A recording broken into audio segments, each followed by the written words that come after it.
First question is about demography.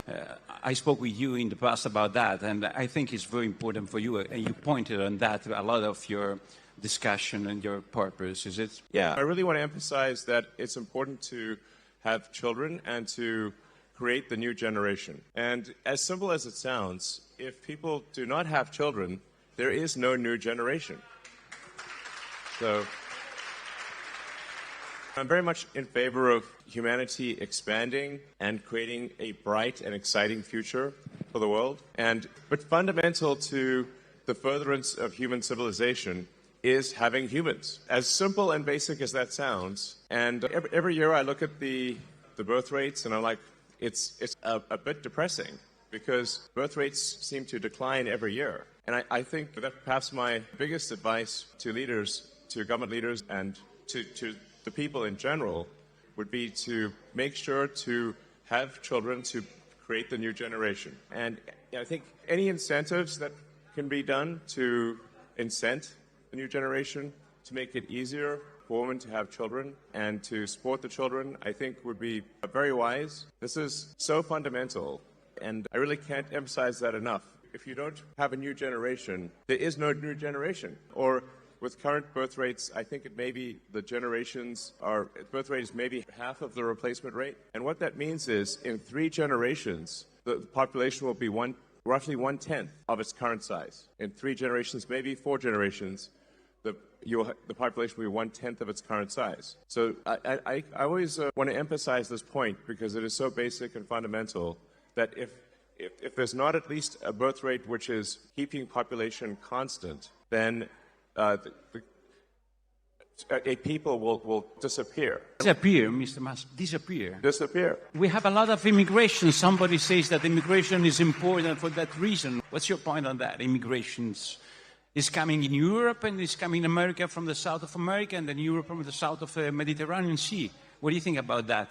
Well, I think one can't depend on other countries for immigration. And in fact, if you look at, say, the population worldwide, and this is almost everywhere in the world, and it seems to be a function of how once a country industrializes, once a country urbanizes, the population immediately starts to decline. So one could say, for example, like China could not possibly solve its population with immigration because if China is currently tracking to be maybe lose 40% of its population every generation, that would be 700 million, 800 million people, or roughly 700 million people. It's a lot, basically. You'd have to have the entire United States immigrate there twice every generation to simply maintain numbers, just for China. So immigration, there simply aren't enough numbers in immigration. And I think there is value to a culture. We don't want cultures. We don't want Japan to disappear. We don't want Italy as a culture to disappear. We don't want France as a culture to disappear. I think we have to maintain the sort of reasonable cultural identity of the various countries, or they simply will not be those countries. Italy is the people of Italy. The buildings are there, but really, what is Italy? Italy is the people of Italy. So, I mean, I just think it's, and I speak as someone who is very much an environmentalist. I believe in building a sustainable future for the world. I think that there are very few people who, as an individual, who have done more than I have to help the environment with electric cars and solar and batteries to create a sustainable energy future, because we absolutely need a sustainable energy future. But there is an aspect of the environmental movement that I think has gone too far. Really, said from you? Yes. So, said from me, I think I am objectively one of the world's leading environmentalists in terms of doing things. I would say so. Like, I'm an environmentalist who does things. I'm of action, not talk. I act. So I feel I can say, as an environmentalist, that the environmentalist movement has gone too far. And in that, in the natural extension of the environmentalist movement, if you go too far, you start to look at humanity as a bad thing. You start to look at humanity as though we are a plague on the surface of the earth, as though humanity is a bad thing. And in fact, there are some people who think and say explicitly that, in fact, there was on the front page of the New York Times, there was a guy who said, there are 8 billion people on Earth. It would be better if there were none, which is crazy. Definitely. So, you told me once a joke about the cows and the problem with the cows. You remember that? Oh, yeah, don't worry about the cows. The cows are fine. Cows are not going to destroy the environment. Cows are fine. Yes. We have a lot of laws, European laws against all the people who work with them. It's a big issue for us because it seems a green issue, but it's a very industrial issue for us. Yeah, I think farming and cows do not have any meaningful effect on the environment. Yes, underline, please. Yes, objectively, this is true.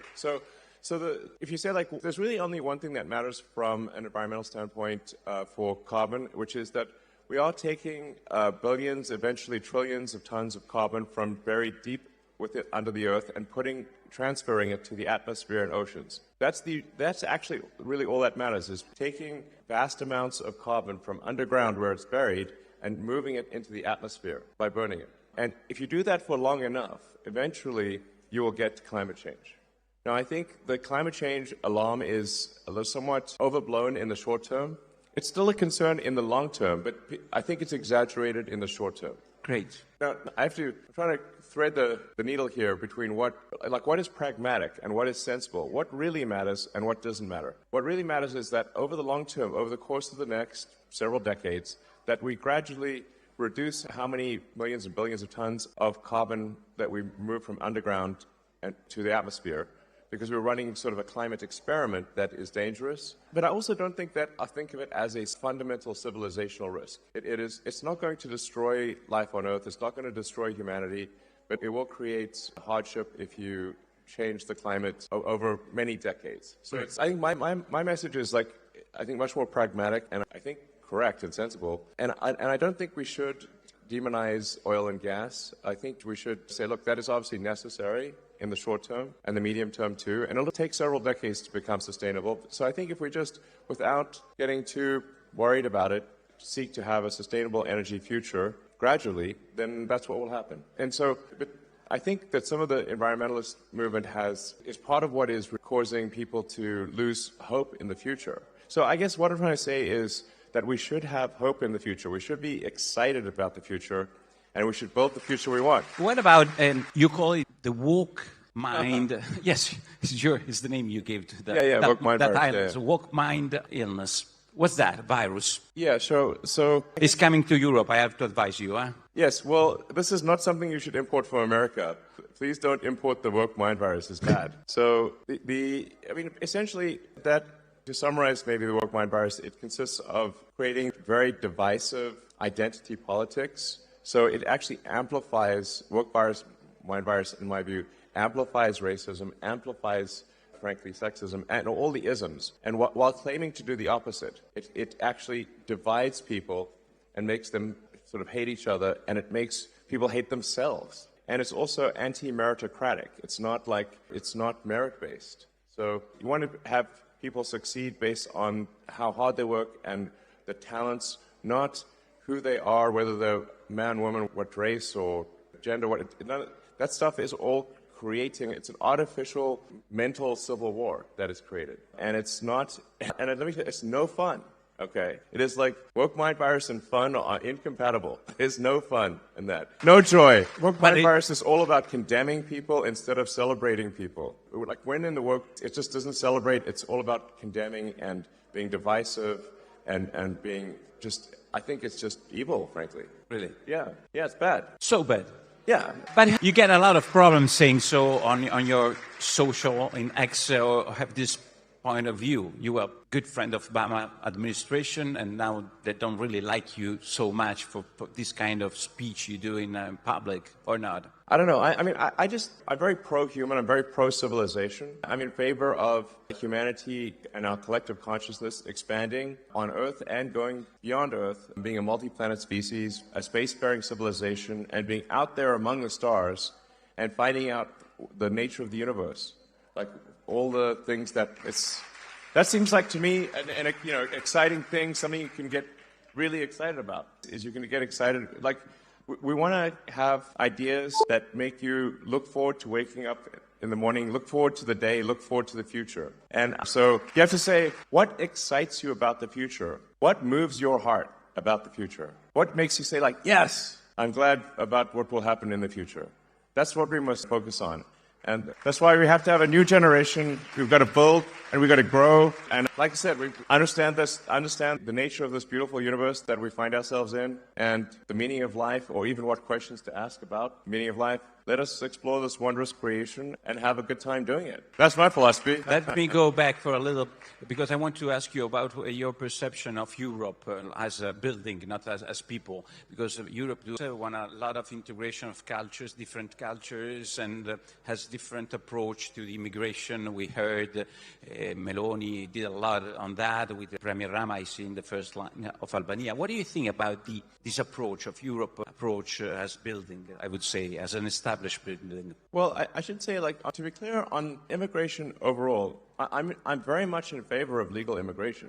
I think that generally, I think one should welcome to a country anyone who is willing to work hard and is honest, has high integrity, and will add to any given country. If somebody is an asset to the country, why not have them join?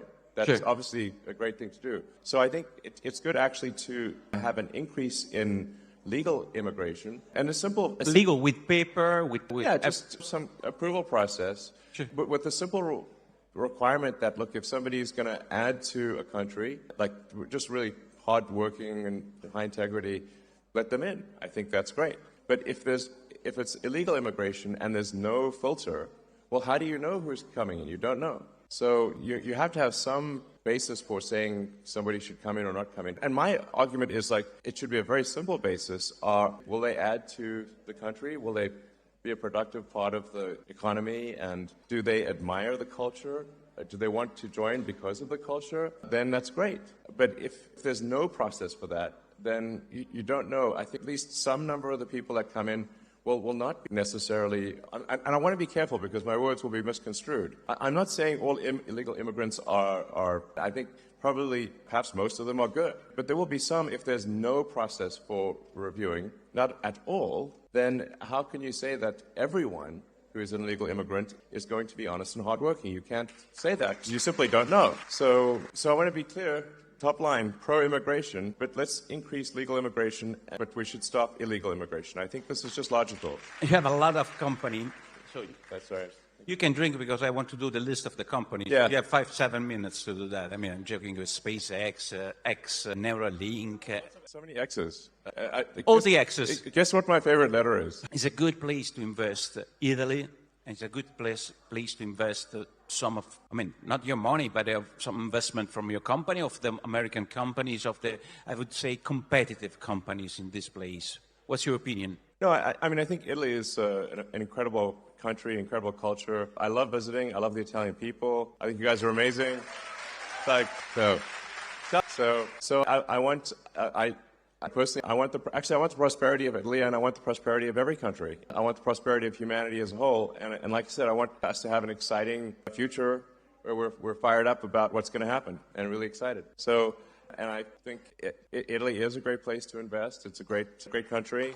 But I do want to emphasize that I do worry about the low birth rate. And if a company is to invest in Italy, they're like, well, you have to say, like, will there be enough people to work there? It's a simple question. If the workforce is declining, then who will work at the company? It's simple. If there's no people, there's no people to work. Yeah, but I mean, in 50 years, 60... No, but I think it's even sooner than that, though. You're so worried about that. Is the problem? I feel like a total Cassandra here, because, like, I seem to be worried about it much more than other people. But there just needs to be people. If you don't make a new generation of people, there is no new generation of people. So that's it. I know I'm being repetitive here, but I'm just trying to state facts. So it's a good place to invest. I agree. It's a good place to invest, and a wonderful country. So please make more Italians, is what I'm saying. You said once that the internet is the system, is the I write down your word, the nervous system of humanity. What's it? Yes, you said once to me. And what's a long time ago, actually. Artificial intelligence for you? Sorry, the artificial intelligence. If that is the nervous system, artificial intelligence, use another metaphor. You asked me what do I think of artificial intelligence? Obviously. Well, you can think of artificial intelligence as, this is perhaps the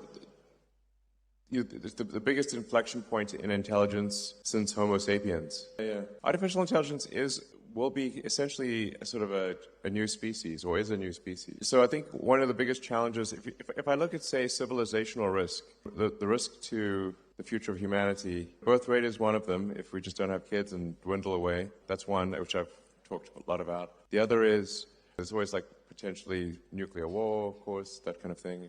Then AI is also an existential risk, and I think we need to be careful with the advent of AI, but it is very much a double-edged sword. You can think of AI as kind of like the magic genie, that like digital superintelligence will be capable of doing anything. Pretty much anything. But he doesn't have any consciousness. I'm wondering about that. I mean, there is the whole question of like, what is consciousness? In fact, so here's like, I always say, I've thought a lot about what is consciousness and where does consciousness arise. To say, like, because I think in terms of physics, and at least if physics is true, then we go from a start of the universe where things are almost entirely hydrogen, and then if you leave the hydrogen out long enough, eventually it coalesces into stars, and then those stars explode, and then they recondense. And like most of the mass in your body was once at the center of a star, which is kind of wild, billions of years ago. And so where along the lines of hydrogen to human does consciousness arise? You get very serious when you speak about that, huh? Yeah, no, it's a real question. If you leave hydrogen out in the sun long enough,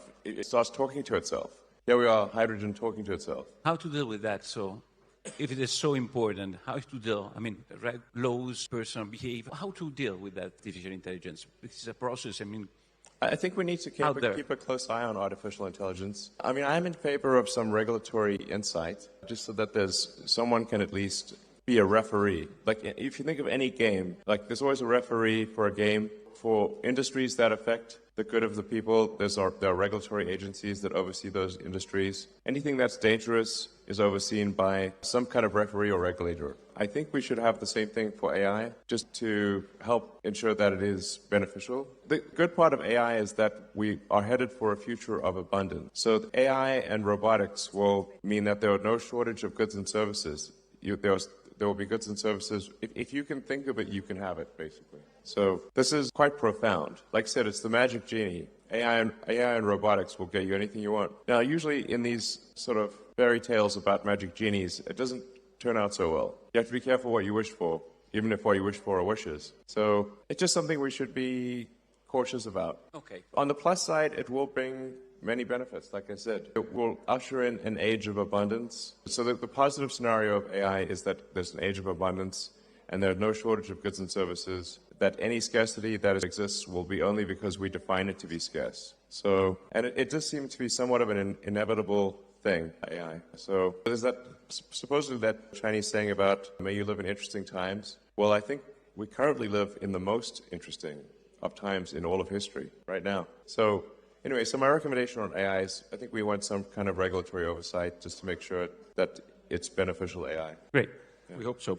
And what about the governments? Like, I mean, they are elected by people, like Meloni and this government and the other government. They have any risks? Or what do you think about this challenge for the executive of the nations about all these new process? Sorry, I'm not sure I understand the question. What's the risk for the government of this intelligence? Are there any risks? I mean, that democracy is finished. Well, I think there's certainly risk of artificial intelligence affecting voting opinion, I suppose, and manipulating public opinion. So I think there's some risk of, AI manipulating the public. I think there's some risk of that. So, yeah. Okay. But I think, like I said, 80% probable that AI is beneficial, 20%, something like that.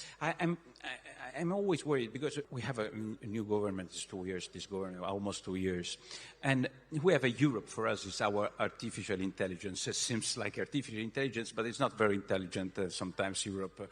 And so I'm wondering, what do you think about the government and about Europe? For us, it's so important, the relation. I understand artificial intelligence and the future, but in the present, we have laws, constraints that comes from Europe. What do you think about that, if you have any opinion on that? And what do you think about Italian government, which is trying to have a position, I would say a position, Meloni, I don't know if there's more than a position. You want me to be more tough than a position? It's okay. What do you think? It's good to have a position in Europe, to be, I would say, different from main course of European politics. Do you mean like country decisions versus EU decisions, or? Decision about green, about the politics, immigration. Oh, there's a separate question of, like, I think regulations in Europe, there are too many regulations. In general, I'm not speaking about a specific case of AI. I think one could look at this as overall a fundamental function of a stable civilization. The longer that any given civilization is stable and does not have a big war, the more rules and regulations will accumulate over time. So rules, regulations, laws, they are immortal. They never die. But people die. So if every year more and more rules, regulations, and laws are added, you will eventually make everything illegal. And you can think of it Gulliver's Travels, where Gulliver, if the nation is Gulliver, is being tied down by one little regulatory string at a time. And eventually you have millions of strings, and then the giant can't move. And so I think there needs to be something where we delete rules, regulations, and laws. Because if all we do is add them, eventually we will be able to do nothing. Shall I do some question about your companies? Because here there are all the young people, not only the young people from an important Italian party, and most of them use the social network, they use X. And I saw in the past days that the CEO of Disney said, I don't want to invest any advertising on X. And he's investing, for example, in the Meta, in the Instagram, and he said there are problems of, I don't know which kind of problem they find on X. Yeah, child exploitation on Instagram. What's going on? Why an important investor like Disney said something so tough on X? What's going on there? Well, first of all, I think X will be fine, and we are actually already seeing advertisers return to X. So I guess they were, I don't know, upset with something I said or something, I don't know. But the advertisers, I think, the brand advertisers are they're always worried about their brand, and maybe a bit more than they should be. But I think it's a short-term issue. Like I said, the advertisers, they sometimes get upset, but then they usually calm down and they return to advertising. So come on, you know that there is the woke virus over there. Well, yes, that's the problem. I don't want to answer for you. Yeah, no, you're right. If we're going to fight the woke mind virus, then the woke mind virus will fight back. And unfortunately, Disney is deeply infected with the woke mind virus. In fact, if you ask an AI what is the most woke company on earth, it's Disney. Really? And you have to say, I think they should be asking themselves, what would Walt Disney think of Disney today? I think he's turning in his grave. I think he's not happy. Sure. If the namesake of the company is not happy, that's probably a bad sign. Because Walt Disney, what did he care about? He cared about bringing joy to people's lives. He making wonderful things that children and families could enjoy. And he created some of the coolest art in the world and stuff that even 100 years after it's created, we still remember it, and it's still a major thing. But you have to say, how great was Walt Disney? It was amazing. But now, Disney, at least for now, is deeply infected with the woke mind virus. I think that will change over time. Yeah, I hope so. He arrived at the European Commission. They're not investing on X. You know that. Maybe they got the woke mind virus too. Yeah. You don't care. I think so. And it's like, why are they importing this crazy thing from America? It's just something that was created basically by sort of far left crazy people in US colleges, and now it's spreading all over the world. And it's like the thing is, the woke mind virus, it's not a message of joy, it's a message of division. Sure. It's not a message of love, it's a message of hate. And it's like, and so I'm like let's, I don't know, I'm in favor of to have a future that's got more love, more and let us build a fun, exciting future. And the woke mind virus is all about condemning one group and condemning this, condemning that. It's like, and it's also just being it just wants to scold you all the time and treat you like I don't know, who wants to be scolded? It's not fun. So anyway, I think we want to have so I guess at its heart, my concern is that the woke mind virus is anti-civilizational. End of civilization. Anti-civilization. If it represents a cost for your company, you have a trade-off between the cost of your position and the cost for the company. What's your choice? And how much is important in your behavior, the free speech standing? That's the question. I do think free speech is incredibly important, because if people cannot speak their minds, and then we won't have a democracy. The foundation of democracy is freedom of speech. But also saying something. So He's laughing at that because he knows that it's so important for you. But tell me more about the free speech, because here is very important. A person here couldn't speak for a lot of people because they were considered mavericks, worse than that. Free speech for everybody is important, not just for the person who say the right things. It's correct. Exactly. No, exactly. Free speech means that free speech is only relevant. Free speech is only meaningful when if you allow people you don't like to say things you don't like. So that's how it's working. That's how you know it's working. Because once you start to censor people you don't like saying things you don't like, it's only a matter of time before that censorship turns on you. Eventually, live by the sword, die by the sword. Live by censorship, die by censorship. 2 minuti. Vabbè, allora ci abbiamo 2 minuti. Ragazzi, qua per... Che cosa? Tutti fategli un applauso a Elon. Dai, facciamogli altri paio di minuti,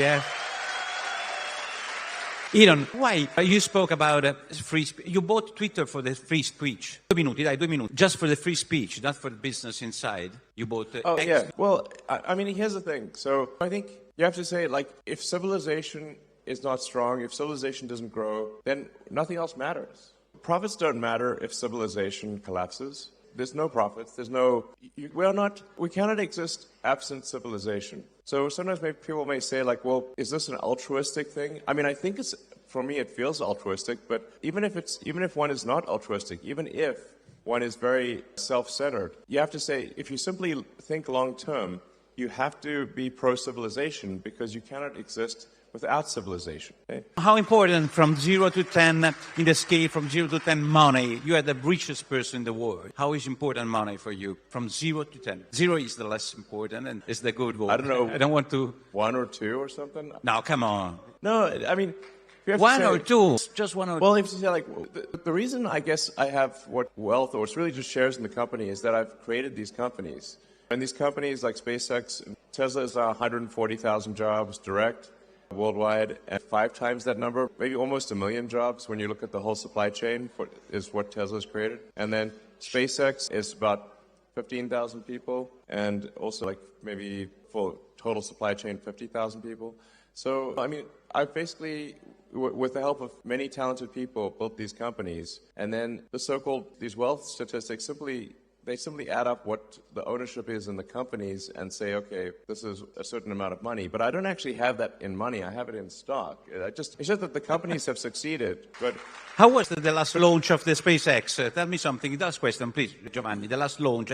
I see Mauro there sitting on the floor. Why are you sitting on the floor? Are you worried about the height? How was the last launch? You were optimist about your SpaceX, the big... Yeah, so, well Starship... So the exciting thing about Starship is that it's the first rocket design that could make life multiplanetary, that could enable a self-sustaining base on the moon and a city on Mars. So because it's not just a very large vehicle, but it is designed for full and rapid reusability, so that would lower the cost of access to space by, I don't know, maybe 100 or more. And so, basically, it's the first rocket that is capable of building a base on Mars. And a base on the moon, yes. So there's the great Italian physicist Enrico Fermi.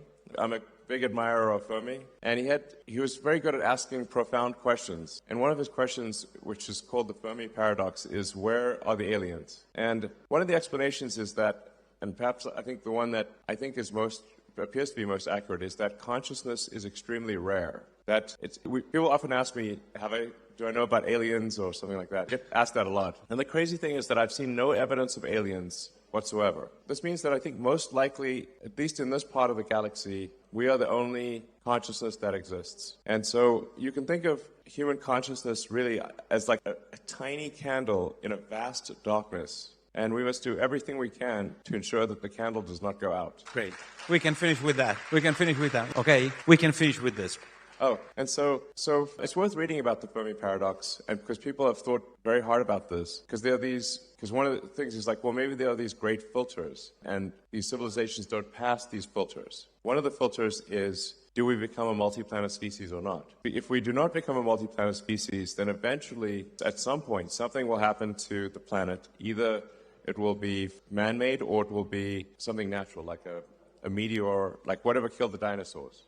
for example. So, and then eventually the sun will actually expand and will destroy all life on Earth. So if one cares about life on Earth at all, we should care about becoming a multi-planet species and eventually going out there and becoming a multi-stellar species and having many star systems. We want the exciting parts of science fiction to not be fiction forever. We want to make them real. And yeah. Great. Thank you very much.